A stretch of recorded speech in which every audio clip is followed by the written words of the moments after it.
Hi, welcome back to the Beehive. We have some breaking news.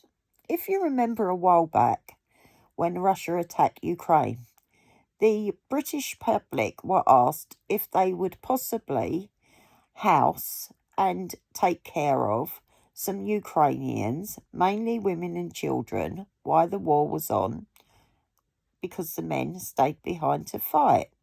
And of course we did. That was the right thing to do.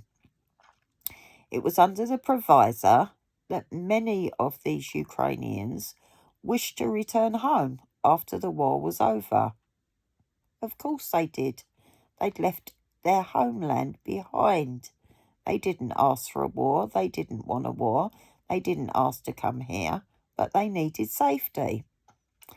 Now, due to our broken immigration system, due to the many loopholes and the abuse of the Human Rights Act, the Home Office have decided we need more safe routes. I think everyone agrees with that. The only issue is the people that will be coming through and sponsored by the British people and helped integrate into society for a year will never return home. So does that mean immigration will be lowered or it will be on the rise? Who knows? I'm not a politician. I don't pretend to be. There is another element to this. The Ukrainians that came over were basically on our culture level. They thought the same as us. They integrated well into society. The people we are being asked to sponsor for a year come from places like Sudan, Eritrea, countries like that, who have a very different culture from us. Women and children are not equal to men in their society. That's just the way it is.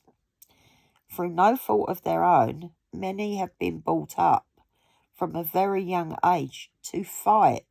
That's all they know. It's not their fault. It's a matter of survival. So, is it really a good idea to welcome a fighting age male into your home that doesn't fit in with our culture, that thinks very different of women and children, because that's just how they've been brought up, that have fought for their own survival from a very young age? All they know is war. They don't understand law and order. Maybe it's a good thing. Maybe it will work. Maybe it won't. Who knows? It's just a case of looking at all sides of this in a sensible way. So I guess the people that say refugees are all welcome here without thinking of the size of the country, the wealth of the country, the infrastructure of the country, the housing of the country, all the basic things like that, I guess it'd be time for them to put their money where their mouth is. What do you think? Anyway, take care, look after yourself, look after the little ones, until we meet again.